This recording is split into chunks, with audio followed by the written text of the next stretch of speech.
noite, internautas, telespectadores, boa noite, Brasil! E hoje nós estamos aqui com mais um programa. Hoje nós vamos falar de escritores, compositores, música, cantores, intérprete, entendeu? E vai ser um programa gostoso. Vamos ver se a gente faz uma etapa falando, outra etapa nós vamos fazer cantando, né? Porque daí fica melhor, porque fica mais animado, entendeu? Mas trazemos aqui hoje para falar de música e de livro, que é a cultura do povo brasileiro, se bem que o brasileiro não gosta de ler muito, né? Precisa ler mais, para se instruir mais. Nós temos aqui o... João Rezende. Aí, sabe por que eu falei assim, João? Medo de rato. No programa passado, eu o chamei de Zé Rezende. Zé Rezende. É João Rezende. João, boa tarde. Boa tarde para você, todo o pessoal de casa. Muito boa tarde. É um prazer muito grande estar aqui ao lado do meu amigo Tony Siles, da Darcy e da Maria da Socorro. Isso. Então, Maria, boa tarde mais uma vez. Boa tarde, Darcy. É um prazer estar aqui no seu programa. E já são várias vezes que eu venho no teu programa e cada vez que eu venho é melhor do que o outro. E hoje eu estou aqui para falar do meu livro. Bom, isso é muito bom. Agora nós temos também o Tony Siles.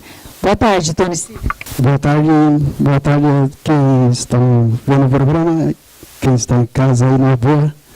Obrigado, Darcy, pelo convite. É sempre bom a gente estar participando. Muito obrigado. Gente, nós estamos aqui na Armando Ferrentini, número 31, um lugar gostoso. Aqui tem chopinho, nós não tomamos chopp não, hein? Aqui tem churrasquinho, então é na Vaca Louca, Armando Ferrentini 31. Daqui a pouquinho a gente está saindo daqui, porque eles estão cedendo todas as tardes de sábado para a gente fazer a gravação aqui. Já é o terceiro sábado com esse. Então, muito obrigada à casa, que cedeu o espaço para estar discutindo numa roda de amigos assuntos tão importantes. E hoje, a escritora Maria do Socorro, que ela participou de 2 programas passados, ela está participando hoje, a convite de Darcy Martins, para falar do livro Os Recados de Deus em Cestos de Maçãs. Maria, esse livro, Os Recados de Deus em Cestos de Maçã, eu sei, pelo que eu te conheço, pelo tudo que eu já ouvi, pelas entrevistas que você já deu, que é um livro inspirado nas suas intuições, nos seus sonhos e nas suas vivências. Como é que surgiu essa ideia de você lançar esse livro? Foi mais um apuro espiritual que te levou a escrever o livro, uma missão mais divina?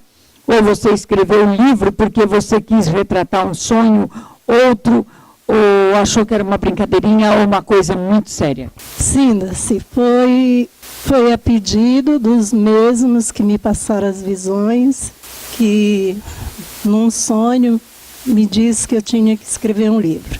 Chegou até a ser complicado, porque eu não tinha ideia de escrever um livro, nunca na minha vida, né? E de repente eu tive que juntar tudo que eu havia que eu tinha visto na minha vida toda, sonhado, visto, num livro. E quando eu me sentei para escrever esse livro, todas as visões e sonhos que eu havia tido a minha vida inteira, estava tudo ali. Foi até complicado, porque eu não tinha noção das coisas que eu tinha visto, sonhado, não tinha noção da dimensão de tudo isso. E cheguei mesmo a passar momentos bem difíceis, porque eu tinha que escrever um livro sozinha, não podia falar com ninguém do sonho, das visões. Mas, graças a Deus, ele está aí. Então, Maria, é o seguinte, eu estou vendo aqui os temas do seu livro. Nós temos, assim, as 2 vezes que o sol ficou azul. Nós temos, assim, uma prova de amor, a minha família, nossa vida no Maranhão, a cigana. Me encantei com o tema A Cigana. Eu adoro cigana, sabe? Adoro cigana. Até quando eu me visto, eu ponho tanto badulac, balangandã, que meu marido sempre fala, você parece que tem espírito cigano. Eu falei, assim eu tivesse, porque daí eu descobriria todas as coisas suas da vida. Fala um pouquinho, por que veio essa inspiração da cigana? Me conta um pouquinho a história. Por que cigana, se as suas vidências são divinas e são vidências assim mais espirituais? Então, a cigana foi uma coisa que fez parte da minha vida ainda criança. Na minha cidade costumava vir tribos grandes de cigano e eu costumava muito ir lá, porque eu adoro cigano, toda a vida adorei cigano. E um dia eu estava em casa sozinha, veio uma cigana procurar minha mãe. Minha mãe não estava, e enquanto ela esperava, ela leu a minha mão. E lendo a minha mão, ela me disse coisas terríveis, que na época me assustou muito, mas tudo que a cigana disse até hoje acontece. Tudo que a cigana disse aconteceu? Olha só, hein, gente. Eu tive até uma sorte. Esses tempos eu fui passear no Paraná e um bando de cigana me cercou na frente da costureira.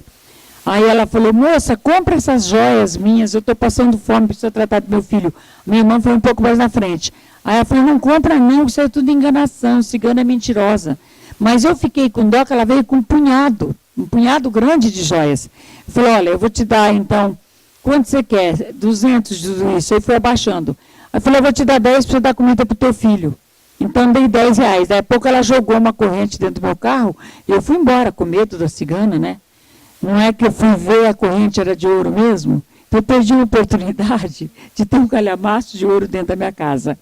Então isso daí você fez baseado mais naquela vivência e experiência que você teve com a cigana. Isso, porque tudo que aquela senhora me disse naquele dia, inclusive os ciganos nunca fazem nada de graça, né? Eu não tinha dinheiro para dar para ela, nem sei porque ela leu a minha mão. E foi assim uma coisa doida, porque quando eu perguntei mais coisa para ela, ela simplesmente soltou a minha mão, saiu apressadamente. Aí lá no meio do caminho ela olhou para trás e falou assim, olha, a sua ajuda vem do céu. Foi uma coisa assim muito complicada, porque eu era criança, eu não entendia nada daquilo. As minhas amigas, que as outras ciganas tinham lido a mão, não falaram nada assim de tão difícil para elas. E aquela cigana, de repente, soltou ali um bocado de coisa assim, parecia que eu tinha uns 50 anos para entender, né? E foi embora, me deixando lá com aquela dúvida toda na cabeça. Mas olha, não mentiu. E eu tenho uma paixão assim, muito especial por cigano. Eu passo na rua onde tem cigano, eu paro. Se uma cigana quiser falar comigo no meio da rua, eu paro, eu escuto ela. Às vezes eu já escutei as minhas amigas dizer assim, nossa, Maria, você fala com cigano é pessoal meio doido, como que você fica falando com essa gente? Mas não é. É um povo muito sábio, que quando a gente para pensar o que é realmente ser cigano, você vê sabedoria. Maria, você comentou várias vezes comigo que às vezes você tem uma visão no sonho, você escreve e isso acontece. Vamos supor um terremoto que está acontecendo fora daqui do país. Muitas vezes você me disse que você sonha ou você vê tudo aquilo lá na mente e quando vê, você daí uns dias, aquele sonho torna-se realidade. Já aconteceu? Você poderia dar um exemplo? Sim, já aconteceu várias vezes. E poucas vezes é sonho. A maioria dos terremotos é uma coisa doida, porque eu não posso nem, como eu vou dizer para uma pessoa, olha, eu vi que vai acontecer um terremoto, porque na maioria das vezes eu não sei onde é. Mas é diferente. Ultimamente, de uns anos para cá, é diferente. Eu sinto o chão tremer nos meus pés. Daí um dia, 2, 3 no máximo, acontece em algum lugar. Você sente tremer os seus pés? Sinto o chão tremer nos meus pés, treme, aí eu já sei que vai ter um terremoto em algum lugar, mas eu nunca sei onde. Aí tem discernimento do local. Então, Qual o sonho que mais te impressionou ao escrever esse livro? Porque aqui nós temos um socorro divino, nós temos que, se a gente fosse explicar cada um deles, levaríamos meses e meses de explanação disso aqui. Como que você vê Sonho, as cinzas e a alma sobre Nova Russas? Então, qual foi o sonho que mais te impressionou do livro, ou quando você estava escrevendo este livro e que no sonho te mostraram alguma coisa, te mostrou alguma coisa que te impressionou a quem você conta também? Então, Darcy, eu tive ao longo da vida muitos sonhos bem complicados e muitas visões também. Mas o sonho que mais me incomodou, me chamou muita atenção, me deixou muito tensa, e até quando eu comecei a falar para as pessoas, só mesmo para ver se eu estava viva mesmo, não era nem na intenção delas dizer alguma coisa, foi o sonho que me levou a ver como é morrer, como é ficar lá do outro lado, como é a existência do outro mundo. Todo o processo de morrer, renascer, de acordar lá e de voltar para cá de novo. Isso foi o pior de todos os sonhos que eu tive. Aí você viu o céu, você foi para lá, amando de alguém, você viu lá o céu, você viu o purgatório, você viu o inferno, porque a gente tem uma curiosidade incrível de saber disso, né? Porque todo mundo quer saber como é do outro lado. E você viu tudo isso, como é que foi essa passagem? Então, o céu eu não vi. Mas fui para uma sala de aula onde eu fiquei durante 7 dias, aprendendo todo santo dia, várias vezes eu ia lá rezar. Tudo que a gente fazia ali era rezar. Era uma sala de aula como se fosse uma igreja ao mesmo tempo, uma igrejinha, uma capelinha, com um santo assim.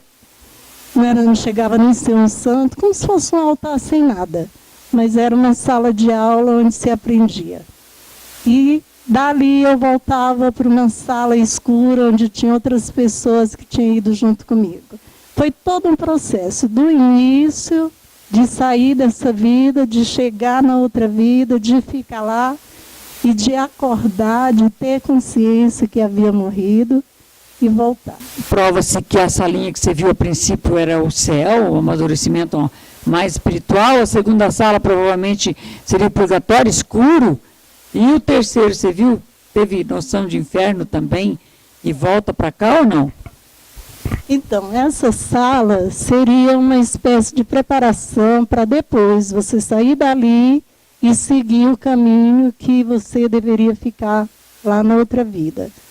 Então, daquela sala, no 7º dia, eu fui para uma outra, onde aquela professora que dava aula todo dia, estava lá à minha espera, já tinha um outro casal, saiu, eu sentei no lugar deles, e dali eu pude ver o purgatório, porque estava bem nos meus pés, aquele buraco enorme, era um poço fundo, cheio de fogo, cheio de coisa gritando lá dentro, uma coisa terrível.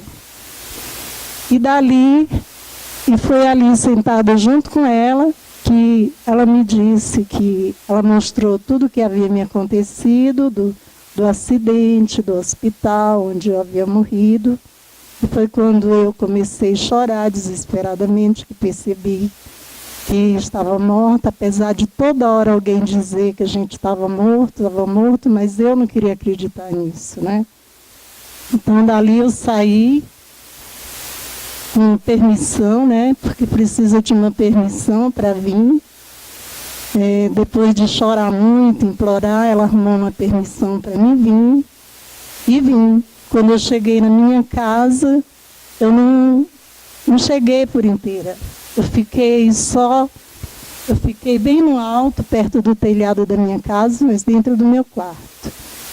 E vi minha filha pequena chorando, sentindo a minha falta, sentada na minha cama, e ali eu queria abraçar ela, eu queria falar com ela, mas eu não conseguia, porque a metade da minha cintura para baixo ficou todo lá na outra vida. Eu só passei para cá uma parte de mim. E era segurado, eu não conseguia sair daquilo ali. E assim eu acordei desesperadamente naquele choro. Foi terrível, foi uma experiência que eu não vou dizer que foi realmente um sonho. Eu acho que aquilo ali foi muito mais que um sonho, porque sonho e realidade, os dois eu não sei qual foi. Se foi sonho ou realidade, mas foi terrível. Foi uma experiência que eu nunca mais esqueci. Esse episódio está aqui registrado no livro? Está também? Você lembra qual a página? Não, se não lembrar, não tem problema. É só, gente, eu quero só mostrar para os nossos telespectadores, internautas, que tudo que ela está dizendo tem neste livro. Tudo. Então, tudo que ela sonha, as intuições que ela teve, os sonhos e as visões, ela fez um livro. E com isso, profissionalmente, ela já está editando o segundo livro com sonhos e visões. Então, realmente, dá para acreditar que existe um anjo atrás da gente que nos dá intuição e que nos dá uma, como que se diz assim, uma incumbência, uma virtude nesse mundo e que a gente tem que seguir. Por que eu não tenho uma boutique gostando tanto de boutique, gostando tanto de roupa? Por que eu fico, às vezes, muitas vezes, trabalhando de graça no meio da comunicação, da música, né, escrevendo? Quem sabe, jornalista, quem sabe Deus me deu essa incumbência aqui na Terra, apesar de Deus já ter lidado com educação a vida inteira e estar já sendo aposentada.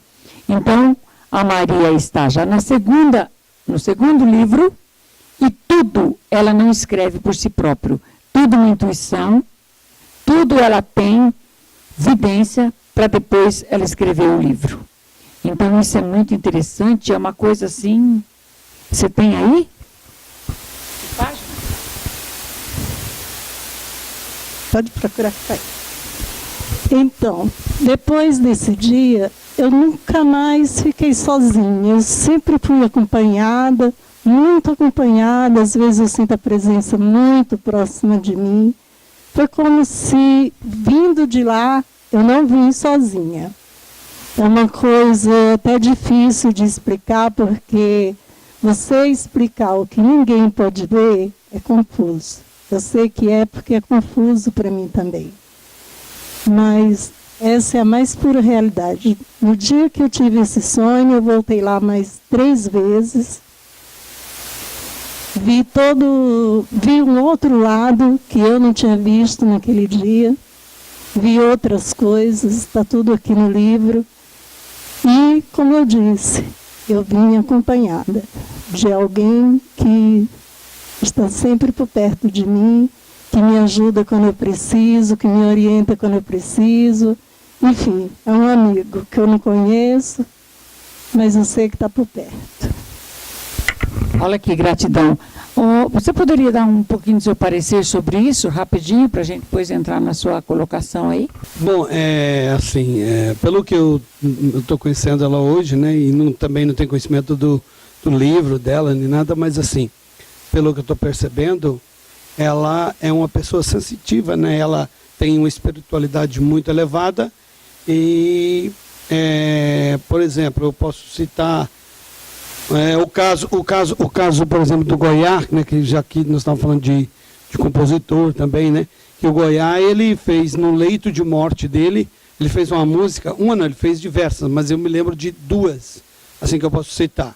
Né? Por exemplo, é Despedida do Poeta, onde ele fala, já no leito de morte, onde ele fala um trecho da música dele.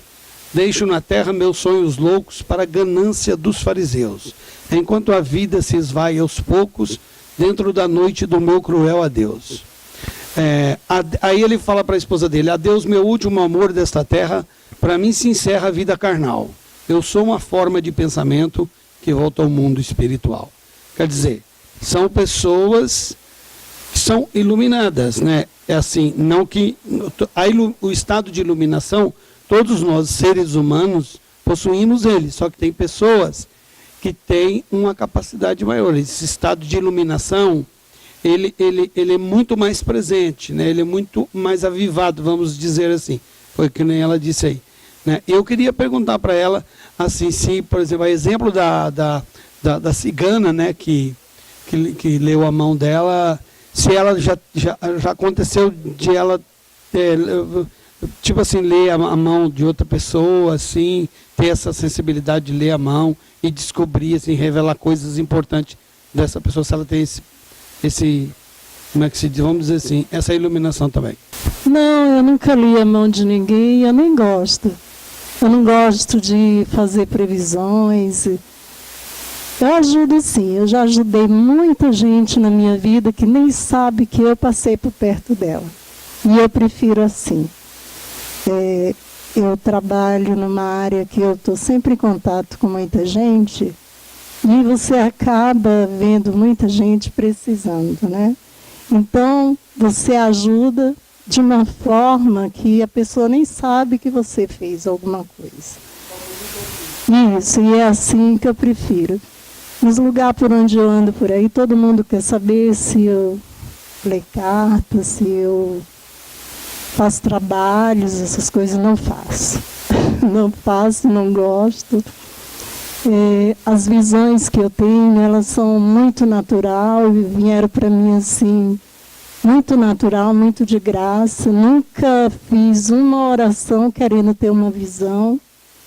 E também um sonho. Eu tenho uma vida muito corrida e toda a vida eu tive. Eu sempre fui uma pessoa muito ocupada e elas vieram para mim assim naturalmente, e até hoje vem para mim naturalmente na hora que se acha necessário. Então, Maria, é o seguinte, além eu gostaria de falar para as pessoas que esse que ela citou, que é uma passagem muito bonita, está na página 223 do seu livro. Essa é a capa do livro, olha, certo? E é na página 223 que está essa passagem que ela contou, que foi a que mais emocionou a vida dela. Então, quem quiser adquirir o livro para ter como experiência e ler este livro de muita gratidão, é só entrar em contato com ela. Pelo meu e-mail, Maria, os recados de Deus, em cesto de maçã, @gmail.com. Ou pelo telefone 40754586. Então aí está. Agora, ela olha no livro, ela olha na pessoa, muitas vezes ela está num grupo de pessoas, ela olha, ela vê que a pessoa vai ter um problema. Ela vê. Só que ela não chega na pessoa e fala, olha, como às vezes os espíritas dizem, as pessoas, você vai sofrer isso, isso, isso. Ela vai lá, ela ora, ela pode livrar aquela pessoa do problema, mas ela e Deus e ela não fala, ela não alerta a pessoa, apesar dela ver. Não é assim que você age, Maria? Aconteceu um fato, eu não sei se eu devia contar aqui, né? Mas ele é nosso amigo, né? Então, o Petrúcio foi o ano passado, ele me convidou para ir num programa dele. E eu fui. Cheguei lá, foi uma coisa muito estranha, eu não conseguia me concentrar de forma nenhuma. O tempo todo eu fiquei na casa do Petrúcio e eu não entendia por que eu andava tanto naquela casa, dei volta na casa inteira, por fora, por dentro. Não conseguia sair daquela casa. Do meio por fim, fiquei na frente do portão grande dele, com os braços abertos, virado de frente para o portão. Quando foi 8 dias depois, eu acordei de madrugada, tinha 2 pessoas perto da minha cama me acordando. Eu até achei ruim, porque eu não gosto muito disso, né? Aí xinguei, eu falei, o que vocês estão fazendo aqui? Em vez de me deixar dormir, vem encher meu saco, que isso? Voltei a dormir. Isso era de madrugada, não olhei a hora. Quando o dia amanheceu, eu soube que o Petrúcio tinha tido um derrame de madrugada. Então eu pude ver isso, que talvez eu estivesse protegendo o Petrúcio o tempo todo lá na casa dele.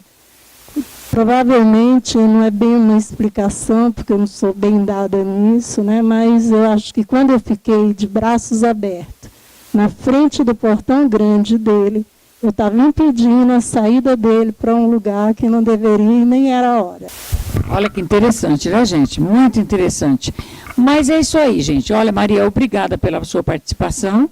Nós vamos falar mais dos seus livros. Outras vezes que nós tivermos mais tempo, vamos ler algumas das mensagens completas, fazer um estudo mais completo do seu livro, mais falado, mais eu e você com o chazinho da tarde, para a gente bater um papo, que seja aqui, qualquer outro lugar, numa lanchonete, num cafezinho do shopping, para a gente falar mais de você, mais do seu livro, certo? Então, para a gente agora conversar com os dois ali também e encerrarmos a nossa tarde, tá? Depois a gente passa para você de novo. Bom, agora nós vamos falar aqui com o produtor. O João Rezende, que é um produtor de música sertaneja ou musical, conforme ele diz que não existe música sertaneja. E, João, a tua vinda hoje aqui, você me deixou contente porque a gente vai falar com você sobre produção. Como que é a vida de produtor, cantor, arranjador, compositor, como você é. Fala um pouquinho do seu trabalho. Na verdade, assim, a vida é maravilhosa, porque a gente, estando fazendo aquilo que a gente gosta, a gente já está automaticamente se realizando, né? Agora, assim, na verdade, eu sou o produtor, compositor, sim, mas arranjador eu não sou. Nós temos lá o nosso maestro Maninho, que é meu parceiro, que ultimamente eu tenho trabalhado muito com ele. Mas eu já trabalhei com o Eduardo Lages, que é o maestro do Roberto Carlos. Eu trabalhei com o maestro Pinóquio, que inclusive é meu parceiro em algumas canções. Maestro Vicente Castilho, com diversos maestros eu já trabalhei. Tive a oportunidade de trabalhar no Gravo Disco como produtor e gravar também como cantor lá no Gravo Disco, no Mosh, no Estúdio Mosh, que são 2 estúdios dos maiores do Brasil. Tive a oportunidade de gravar o primeiro disco do Juliano César e ganharmos naquela oportunidade o lançamento do ano, a música mais tocada do ano, Revelação do Ano, que é aquela música Não Aprendi a Dizer Adeus, que foi primeiro gravado pelo Juliano César. O Juliano fez mais de 30 Sabadão Sertanejo na época com essa música e nós ganhamos esse prêmio Revelação do Ano. E agora eu estou tendo a bela satisfação de trabalhar com você no seu projeto, né? Você que canta muitíssimo bem e que canta bem até porque gosta de cantar. Porque uma coisa é a pessoa querer, às vezes tem pessoa que sabe cantar e até canta bem, mas não gosta, não canta com aquele entusiasmo, né, que você canta, com esse entusiasmo. E o próprio Tony Siles está aqui do meu lado também, que eu estou produzindo, né, está terminando. Nós viemos do estúdio, para cá saímos do estúdio, mas nós gravamos a última música, inclusive, desse projeto do Tony Siles. Então, assim, para mim é uma satisfação muito grande mesmo, em poder estar lidando com música no meu dia a dia, né? É claro que eu tenho muito, eu almejo muito mais ainda, mas só o fator de estar 24 horas ligado com a música, linkado com a música, para mim é um prazer muito grande. Agora, me diga uma coisa, como é que você faz, porque você trabalha no mercado da música, claro, eu na altura do campeonato, nessa idade, estou cantando porque gosto, estou cantando porque acho bonito. O homem tem que gravar um CD, plantar uma árvore, escrever um livro. E eu, então, estou na iminência de fazer esse complemento da minha vida, né? Um livro, a árvore já plantei, agora gravar um CD já gravei, já estou no segundo, com mais profissionalismo. Mas quando você quer incutir na cabeça do cidadão que aquela música é boa, aquela música dá comércio e a pessoa não quer, que bate no coração dela, ela não quer, o que você faz para botar na cabeça dela, como decorar? Eu falo, essa mesa fica bem aqui nesse lugar. Não, a pessoa quer outra mesa. É difícil. Não, mas é essa mesa que fica bem aqui. Não, aquela não, eu quero aquela. Aí o que você faz com a pessoa assim que não se enquadra, e você dá uma música que ela não quer, da outra ela não quer, da outra ela não quer, pega pela orelha, ou desiste da situação, o que você faz? A gente tem que procurar, na minha opinião, a gente tem que procurar ser o máximo verdadeiro possível. Por exemplo, se você quer fazer um disco, se o seu objetivo é simplesmente registrar X músicas num disco para o seu interesse pessoal, é uma coisa. Agora, isso daí, muita gente fala isso, eu quero gravar só para o meu interesse mesmo pessoal.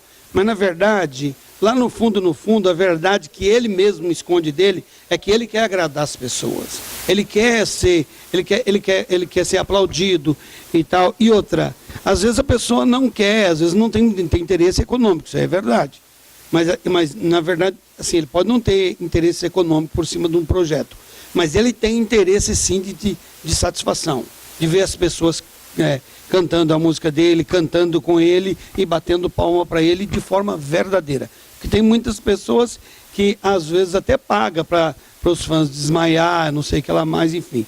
Isso daí já é uma coisa totalmente mecânica, né? Por isso que eu falo, o mais importante, eu tenho um amigo que eu respeito ele muito, foi meu professor de canto e professor, quer dizer, eu tenho não, porque eu nem sei, eu acho que ele já partiu dessa vida, né? Eu nunca mais tive contato com ele, foi meu professor de canto e de interpretação. Então ele falava, você tem que cantar com gosto. Em primeiro lugar, você quer gravar para quê? Você gosta de cantar, você se realiza cantando. Então eu acho isso, então eu sempre falo isso para as pessoas. Você tem que cantar, em primeiro lugar, para uma satisfação pessoal. Assim, no sentido de cantar porque está gostando, com gosto, né? Então, o resto, isso é uma verdade. Tudo tem que se enquadrar nessa verdade. Respondendo a sua pergunta, por exemplo, o Juliano César, que eu falei, eu produzi o primeiro disco dele que estourou a nível nacional. Também foi o único disco dele que eu produzi. Aí, até porque apareceram os produtores depois, os famosos e tal, enfim, de gravadora, que eu não tinha acesso àquelas gravadoras e tudo mais. Só que quando acabou as gravadoras, eu tive a oportunidade de produzir uma música para ele, e eu só produzi essa música para ele porque o dono da gravadora obrigou ele a gravar, porque ele já tinha dito para mim, com todas as palavras, eu não gravo essa música, ela é uma bosta, foi isso que ele usou, essa expressão, me desculpa o pessoal de casa, eu não gravo essa música por esse motivo, nunca gravei música ruim, não vai ser a primeira vez. Só que o dono da gravadora, o proprietário da gravadora, obrigou ele a gravar a música. Resumindo, é um dos últimos sucessos dele, do sucesso mais recente do Juliano César, que é a música Risca-Faca. Então é isso que eu falo, quando a gente pode, quando a gente consegue, a gente luta até o final para que a pessoa seja beneficiada, tenha esse benefício. Quando não dá, a gente tem que, infelizmente, a gente tem que deixar a pessoa fazer o que ela bem quer. O Tony Siles, que você está no quinto trabalho, quarto trabalho, não sei, os outros trabalhos você teve um produtor, agora você está tendo o João Rezende. O que você fala dos outros trabalhos em relação a esse? Qual o seu nível de satisfação? No meio musical existe uma escadinha, né? À medida que a gente vai trabalhando, a gente vai aprendendo. Da mesma forma são os produtores também, eu acho que tem esse... vai aprendendo também, né? Até para passar para nós, cantores, aquilo que eles vão aprendendo. Então, tive os outros trabalhos que estão também na internet, né? O meu site é www.toniciles.com.br. Quem quiser ver lá, pode acessar lá todos os trabalhos mais antigos. Esse que o João Rezende está produzindo, então, é uma coisa, está ficando fantástico, né? Eu sou suspeito a falar, mas as pessoas que estão ouvindo, elas estão me falando. Então, eu estou pensando o que elas estão falando para mim, está ficando excelente, né? Isso significa que um excelente produtor.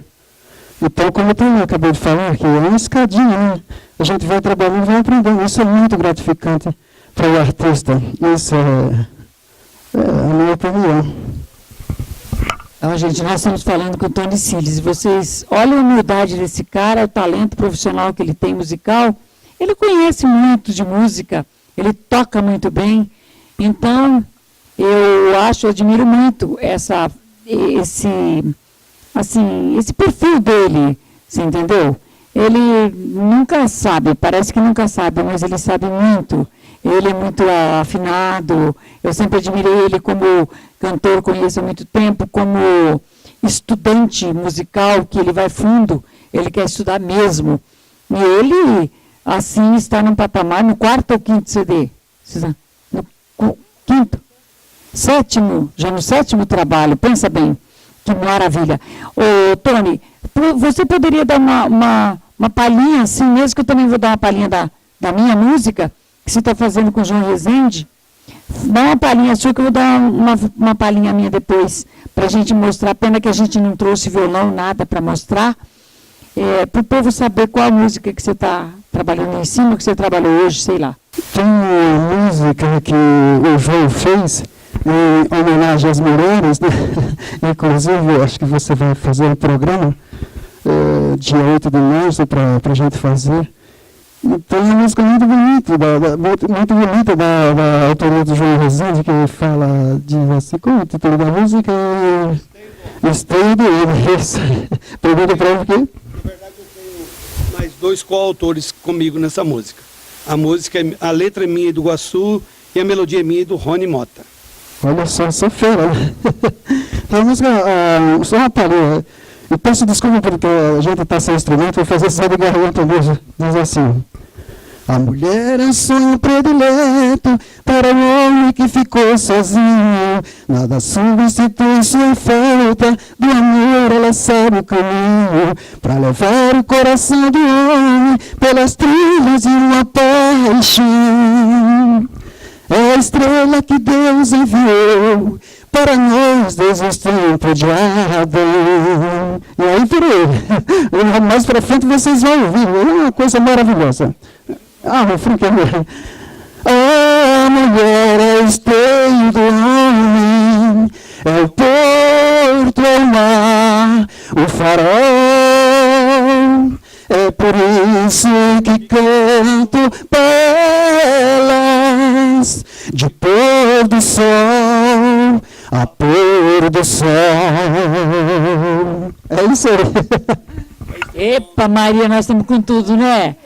Sabe aquela coisa, não te aguento, mas não te largo. Você enche o saco, você é isso, você é aquilo. Mas, mulher... Viver sem você. Mas não consigo viver. A mulher vai embora, né? O homem acabou a valentia. Então, mas aí eu gravei a minha Fim de Tarde e daí o João Rezende achou que eu precisava regravar. Eu fiz uma regravação, nem sei se devo cantar aqui, que acho que eu nem estou com voz hoje. Mas... Não, mas acho que sem violão, eu não sou profissional quanto ele. Eu não sei nem o tom. Eu acho que fala assim. Que jeito que é? Fim de tarde, a casa está vazia, o silêncio bate forte, reclamando a tua volta. No horizonte, o sol avermelhado, mesclando de saudades nosso canto perfumado. Gente, a música ficou linda, linda. Mas graças não à autora da música, mas graças ao nosso, ao arranjador, ao nosso amigo aqui, o João Rezende, produtor. Então foi onde que eu me incentivei para continuar gravando. Daí ele me bota a de Sebastião Bach na mão para gravar. Imagina uma versão dele do século XVI, tanto que eu amo compositores internacionais da época passada, de épocas passadas, então me entusiasmei e já vou para a terceira. E se Deus quiser, quero gravar mais um logo, em breve, né? Antes do meu aniversário de casamento, é claro. Então quero ver se eu finalizo. Mas, João, eu quero te agradecer pela paciência de mandar as músicas para mim, e eu ficar pensando se é essa ou se é aquela. Mas acho que não está de encontro comigo. Ele passa outra. Muito obrigado pela paciência. Realmente você é um grande profissional. Que método não dá, o professor vai para outro método, porque eu fui professora há 27 anos. Não aprende matemática com esse método, você vai para outro método. Não aprende com aquele, você vai com aquele lá, até o bichinho aprender. Assim você está falando comigo. Então, se tiver alguns minutinhos aí ainda, assim, eu queria falar assim, já que o assunto foi esse lance de gravar, cantar, né? Eu queria dizer o seguinte, por exemplo, o fonógrafo chegou no Brasil, foi inventado no fim do século XVIII e chegou no Brasil no início do século XIX. A primeira música gravada no Brasil foi em 1901 e foi o hino nacional, né? E depois a primeira música caipira em 1913, né? E nós eu falei muito do Goiá aqui, né? Goiá, para quem não sabe, para mim é um dos autores assim, que mais deixou uma obra no segmento popular, uma obra muito vasta, que é o autor de Saudade de Minha Terra, que muita gente considera como um dos maiores clássicos da música popular brasileira, né? Então, é aquele que eu citei um trechinho da música que ele fez no leito de morte, né? O Gerson Coutinho da Silva. É que, infelizmente, a Lei 1910 não é muito respeitada no que tange ao direito moral, que ao tocar a música tem que dar o crédito para o autor. Aqui no Brasil existe a lei, mas infelizmente não se cumpre muito. Então muita gente acha que a música é do Sérgio Reis, outros acham que a música é do Belmonte Amaraí. Na verdade, o Belmonte é até coautor junto com o Goiás dessa autoria aí. Mas, na verdade, as pessoas que conheceram, que conviveu, foi uma parceria cedida, né? A música Saudade da Minha Terra. Então é só isso que eu queria dizer mesmo para encerrar aqui, né? Deixar esse dado aí, que é a primeira gravação feita no Brasil, foi o hino nacional. Depois teve uma música que é Por Telefone, que é um samba do Xisto Bahia. E depois teve a música Cabocla de Caxangá, foi em 1913, que é a primeira gravação caipira feita em 1913. Muito obrigada, João Rezende. Obrigada pela participação de vocês. E numa próxima oportunidade nós vamos fazer ao vivo, cantando, né? Para mostrar também os talentos com musical, com arranjo, com tudo, que é a música. Quem convive sem a música tem solidão. Acredito que a música conta a nossa história, conta os nossos desejos, a nossa emoção. Assim, para sair, eu queria dizer que prometer que é o seguinte, vai vir novidade aí fantástica no CD dessa moça aqui, que nem ela imagina. Opa, nossa! Então é isso aí, gente. Imagina bem. Maria, você gostou do programa de hoje? Adorei. E eu quero dizer também que seria do mundo se não fosse a música, né? Eu sou uma adoradora de música, nasci no meio de música, meu pai era músico, meus tios. Meu pai era o Luiz Gonzaga do Ceará, né? Então eu cresci nesse meio e eu sou uma pessoa que eu chego em casa, primeira coisa que eu faço, tiro os calçados do pé e ligo o rádio, para poder andar dentro de casa. Olha, eu agradeço muito, Daci. Você ter me trazido hoje no seu programa, foi muito bom, foi uma experiência nova para mim. Olha, foi maravilhoso. Obrigada, amiga. E obrigada a eles também, o João, o João e o Tony Siles. Foi um prazer conhecer vocês. Olha, eu desejo de coração que vocês tenham uma carreira brilhante, que tudo que vocês fizerem daqui para frente tenha muito sucesso. E vocês estão bem acompanhadas, viu? É uma grande amiga mesmo. Olha, gente, não se esquecendo que nós passamos uma tarde gloriosa, deliciosa aqui no Vaca Louca, Espetinho. Ninguém perde esse endereço. Gente, Armando Ferrentini 31. Isso aqui lota a casa de quinta a sexta, aliás, de segunda a domingo. É uma delícia você vir aqui. Você passa horas conversando no bate-papo, tomando chopinho, comendo churrasquinho. Isso é maravilhoso, certo? Vamos entregar a casa agora, nesse horário, e com certeza vai lotar esse espaço onde estamos gravando aqui. Então venham aqui, viu?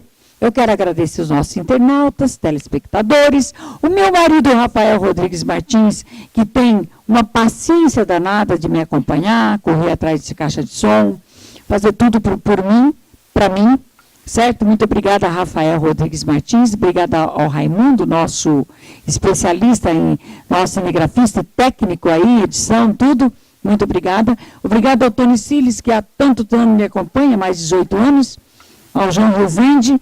E espero que vocês compareçam e participem também no evento que eu vou fazer, só de cantoria, que é o para as mulheres, né, gente? Nem que for 10 cantores, nós estamos cantando para mulheres, nem que for 15 cantores, são para as mulheres, no Dia Internacional, no mês da mulher, mês de março. Um beijo grande no coração de todos, um bom final de semana para todos vocês.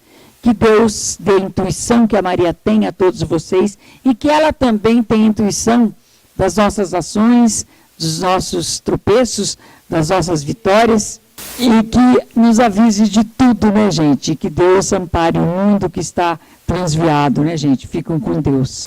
É que eu queria dizer que nesse livro, Os Recados de Deus, também tem muita coisa bonita que Deus manda dizer para o povo da terra. Não é só falar de morte, não. Tem muita coisa boa que eu acho que todo mundo deveria ler esse livro, procurar entender, saber o que Deus está preparando para a nossa vida daqui para frente.